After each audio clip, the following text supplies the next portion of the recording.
Ok, bienvenue à tous et bienvenue sur le podcast Sport Santé Nutrition. Aujourd'hui, je voudrais répondre à une auditrice qui souhaite savoir quand et quoi manger autour d'une séance de sport. D'ailleurs, si vous voulez faire comme elle et vous voulez me poser une question, vous pouvez le faire par mail, par Messenger, donc le Messenger Sport Santé Nutrition sur Facebook, ou en commentaire de votre plateforme d'écoute. Donc pour répondre à cette question, je vais m'intéresser qu'au sport de force dans ce podcast. Donc l'alimentation parfaite, il faut savoir que l'alimentation parfaite varie énormément d'un sport à l'autre. Et donc moi je vais vous tenter de vous éclaircir et de vous éclairer sur l'alimentation idéale pour un pratiquant qui pratique des sports de force. Et car le sport de force détruit énormément de fibres musculaires pendant leur entraînement. Donc c'est pour ça que je vais vous aiguiller sur ce sujet. Donc si vous êtes un marathonien et que vous faites des sports d'endurance, de très très longue durée, ce que je vais dire dans cette émission n'est pas forcément fait pour vous, bien qu'il y a certains principes que vous puissiez également appliquer dans votre quotidien. Ça va pas être idéal. D'ailleurs, deuxième avertissement, dans cette émission, je vais vous parler de grands principes pour optimiser votre entraînement sportif et donc pour avoir des résultats plus vite, mais je ne vais pas vous donner de quantité exacte quand je vais parler de nutriments, etc. Car toute personne est faite différemment et donc elle a des besoins différents. Donc ça va être à vous de tester ce qui marche sur vous, les quantités et ce qui vous correspond personnellement. Je ne vais pas pouvoir vous donner de quantité exacte, ça sera vraiment à vous de tester. D'ailleurs, plus généralement, si une personne qui ne vous connaît pas et vous propose, il ne nous a pas analysé et vous propose des quantités exactes à manger, etc., fuyez parce que c'est impossible d'établir une quantité exacte de quoi que ce soit à manger, etc. Ça va vraiment dépendre de la personne. Donc généralement, si on vous propose des quantités exactes, c'est vraiment des arnaques. On peut vous donner des ordres de grandeur, des exemples, mais si on vous dit qu'il faut manger comme ça et pas autrement, avec des grammages précis, etc., fuyez. C'est mon premier conseil gratuit que je vais vous apporter aujourd'hui. Donc avant de démarrer, comme à chaque fois, vous avez un petit PDF qui est disponible en description qui va résumer par écrit toutes les astuces que je vais vous donner dans cet épisode. Donc n'hésitez pas à aller dans la description et de cliquer ou de copier le lien dans votre navigateur pour récupérer votre PDF qui est offert. Voilà. Donc assez parlé, je vais vous rentrer dans le vif du sujet. Donc ça va s'articuler sous 3 axes cette émission. Donc que manger et quoi manger et quand manger avant l'entraînement, pendant l'entraînement et après l'entraînement. Donc voilà, on va commencer tout de suite par avant l'entraînement. Donc idéalement, 30 minutes avant votre séance, votre corps il va avoir besoin de glucides et de protéines pendant son entraînement. Donc 30 minutes avant, vous allez devoir lui apporter ces glucides et ces protéines pour qu'ils soient disponibles en quantité suffisante pendant son entraînement et pour pouvoir mieux se régénérer durant l'effort et pouvoir prolonger l'effort et être performant pendant cet effort. Donc vous allez devoir lui apporter 30 minutes avant l'entraînement pour optimiser la présence de ces nutriments dans votre corps pendant votre séance.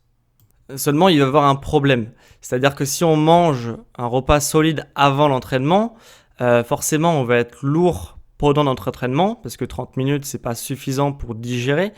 Et donc, notre entraînement, il va être raté parce qu'on va être lourd, on va être ballonné et on va avoir, on va pas être à fond dans notre entraînement. Alors, pour ça, il y a une solution.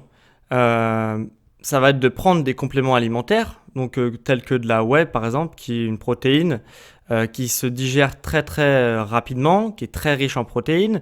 Et parce qu'elle ne contient pas de fibres, vous allez la digérer très rapidement et donc vous n'allez pas être lourd pendant votre entraînement. Après, si vous ne prenez pas de compléments alimentaires, on peut faire aussi autrement.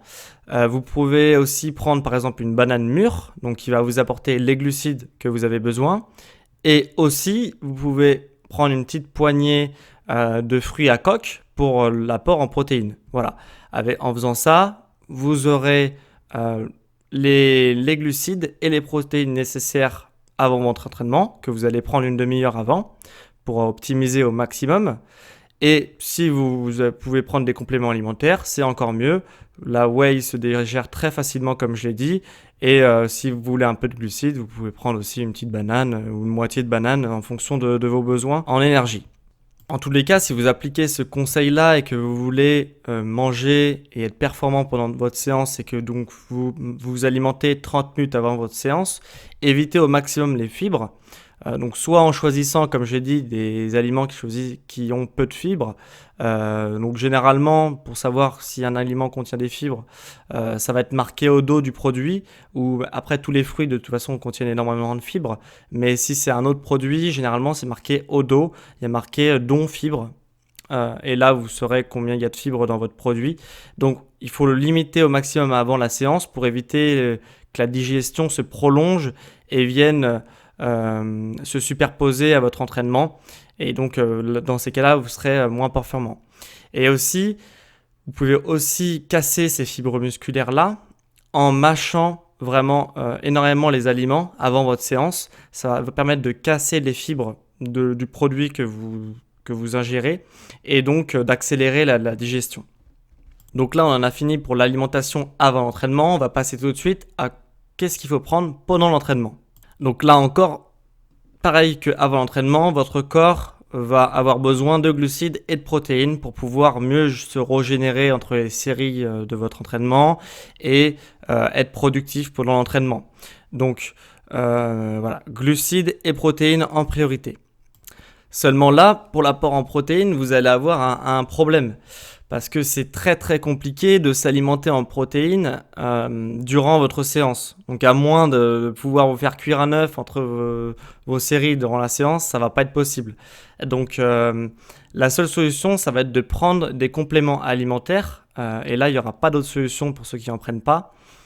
Pour optimiser cet apport. Et des compléments alimentaires sous forme buvable pour pouvoir s'hydrater pendant l'effort tout en ayant un apport en protéines. Donc ça va être des BCAA par exemple, pour ceux qui connaissent. Et si vous ne connaissez pas et que ça vous intéresse, je vous laisserai y jeter un œil voilà, sur Google ou en vidéo. Vous trouverez toutes les infos dont vous avez besoin. Par contre, donc, ça ne va pas être possible d'apporter des protéines durant l'entraînement si vous ne prenez pas de compléments alimentaires. Par contre, ce qui va être tout à fait possible, c'est d'apporter des glucides ou des sucres pendant votre entraînement à votre corps. Alors pour cela, c'est très simple. Vous pouvez ajouter du sirop dans votre eau. Mais bon, faites attention quand même à pas trop rajouter de sirop dans votre eau pendant l'effort, de boisson d'effort, parce que si vous en ajoutez trop, vous allez avoir un coup de pompe pendant votre séance en plein milieu. Donc donnez juste assez pour combler vos besoins en glucides pour votre organisme, mais pas trop pour pas envoyer à votre corps des signaux comme quoi vous êtes en train de commencer à consommer un réel repas.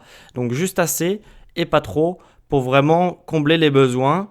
Et là encore, ça va être à vous de faire des tests et de savoir ce qui vous convient pour savoir ce que vous avez besoin en sucre pendant votre séance. Et là aussi, si vous avez un budget important, vous pouvez aussi, il y a des compléments alimentaires qui marchent très bien, comme la maltodextrine, à boire pendant l'entraînement. Je vous laisserai aussi de faire le soin de vos petites recherches. Mais pour ceux qui n'en prennent pas, sachez que le sirop, ça marche très bien. Moi, je l'utilise. Voilà, ça marche très bien. Ça permet d'avoir un apport en sucre et en glucides. Donc, c'est la même chose, le sucre et les glucides, pendant votre séance. Et donc, ça fait vraiment le taf aussi. Donc voilà, je récapitule. Avant et pendant l'entraînement, vous avez pu voir qu'on a besoin de glucides et de protéines pour se reconstruire. Après, ça ne va pas être exactement les mêmes protéines et glucides sous différentes formes, mais voilà, on aura besoin de glucides et de protéines avant et pendant l'entraînement. Maintenant, on va passer à après l'entraînement. Après l'entraînement, ça va être un peu plus compliqué parce que je vais vous expliquer un peu les phénomènes qui se passent après l'entraînement.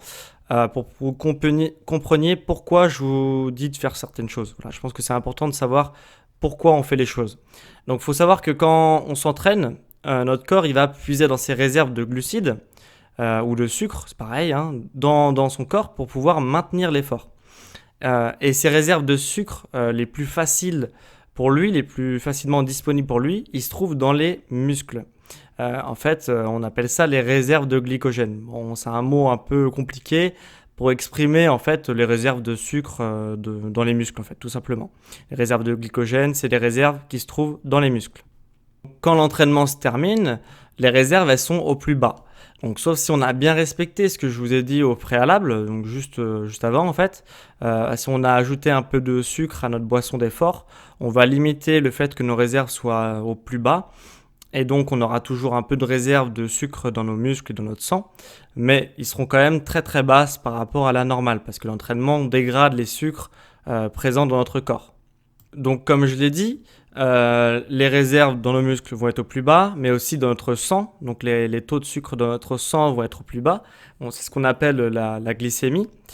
Donc, pour faire remonter le taux de sucre dans notre sang et dans nos muscles, du coup, on va recharger nos stocks de glycogène. Et pour recharger ces stocks de sucre, en fait, tout simplement, c'est ce que vous allez juste devoir apporter à votre corps du sucre, donc des glucides. Donc, juste après votre entraînement, ce que je vous conseille, c'est de prendre donc soit un fruit, comme une banane qui est assez sucrée, qui a beaucoup de glucides dedans. Mûr de préférence, ça va encore agir sur votre glycémie, ça va faire remonter votre glycémie encore plus vite. Ou alors une poignée de fruits secs, c'est aussi facile à transporter comme une banane. Voilà, c'est super bon en plus. Voilà, une poignée de fruits secs, ça fera amplement l'affaire. Ça vous remontera vos stocks de glycogène et votre glycémie par la même occasion. Et donc ça va entamer les processus de réparation dans votre corps. Car lorsque votre glycémie et vos stocks de glycogène vont être rechargés, votre corps va comprendre que vous n'êtes plus en entraînement et du coup, il va se régénérer au plus vite. Donc c'est pour ça que c'est intéressant de remonter ce taux de sucre dans le corps au plus vite après l'entraînement. Et donc quand le corps aura les signaux que sa glycémie sera retournée un peu à la normale, le corps va avoir besoin d'un nutriment. Donc là, je vous laisse 2 secondes pour, dans votre tête, imaginer de quel nutriment il a besoin. Donc là, j'espère que vous avez eu la bonne réponse. Évidemment, c'est les protéines. Les protéines, ils ont un rôle de reconstruction. Ils reconstruisent les muscles, les tendons, etc. Dans notre corps. Donc là, vous allez devoir lui apporter un apport suffisant en protéines pour qu'il reconstruise toutes les fibres musculaires qu'il a dégradées pendant la séance de sport.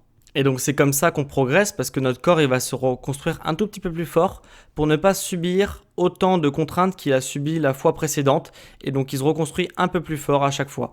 Et c'est pour ça que vous avez besoin d'un apport en protéines pour qu'il se reconstruise au plus vite, un peu plus fort que la veille. Donc on en revient à nos protéines, vous avez 2 options qui s'offrent à vous pour, une fois que vous avez fait remonter votre glycémie, avoir un apport en protéines suffisant. Donc soit vous prenez pas de complément alimentaire. Alors là, le mieux, ça va être de vous arranger pour manger votre repas solide, votre repas, juste après l'entraînement, en veillant à ce que votre quantité de protéines soit suffisante. Et si vous prenez des compléments alimentaires, alors là, vous avez encore 2 solutions. Soit votre repas solide, il est dans 1 heure ou 2 maximum. Là, vous pouvez, en attendant d'avoir ce repas solide, prendre un peu de whey, donc comme on l'a vu avant l'entraînement. La whey, ça se digère très facilement, très rapidement par notre organisme et c'est très riche en protéines.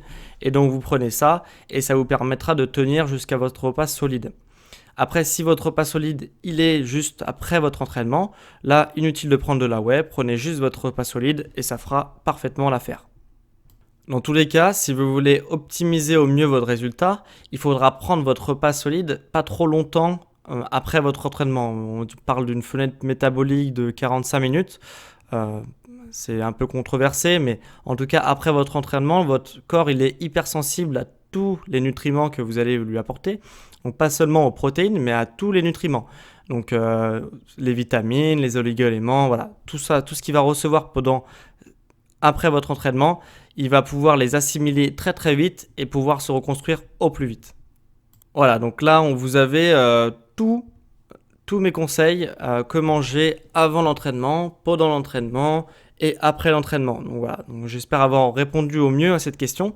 Voilà, comme tous les épisodes, si vous voulez télécharger le petit PDF récapitulatif pour pas oublier toutes les astuces que je vous ai transmises durant cet épisode, parce que bon, on oublie parfois les choses. Moi, même quand je lis des choses, après, c'est un peu compliqué de retrouver les informations et tout.